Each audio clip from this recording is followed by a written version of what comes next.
2001 থেকে 2006 সেই সময় সরকারের স্টিয়ারিং যাদের হাতে ছিল তারা দেশকে সুশাসন দিতে ব্যর্থ হয়েছিল।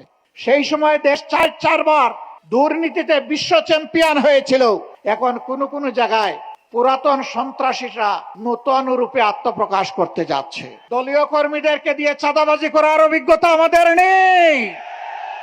শিক্ষা প্রতিষ্ঠানগুলোতে গণরুম কায়েম করে টর্চার সেল গঠনের অভিজ্ঞতা আমাদের নেই। সর্বপর্যায়ে মাথা থেকে পায়ের পাতা দুর্নীতি করার অভিজ্ঞতা আমাদের নেই। আমরা ক্ষমতায় যাইনি ঠিক আছে, কিন্তু 5 বছরের জন্য আমরা ছিলাম ক্ষমতার ছোট্ট অংশীদার। 2001 থেকে 2006 সেই সময় সরকারের স্টিয়ারিং যাদের হাতে ছিল তারা দেশকে সুশাসন দিতে ব্যর্থ হয়েছিল।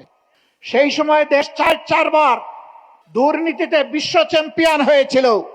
কিন্তু মাহবুদের অশেষ মেহেরবানি, তাদের শাসনামল শেষে অনুবীক্ষণ যন্ত্র দিয়ে, টেলিস্কোপ দিয়ে তাদের কোনো দুর্নীতি স্বজনপ্রীতি ছিল কিনা তা আবিষ্কার করার জন্য বিভিন্ন মহল ঝাঁপিয়ে পড়েছিল।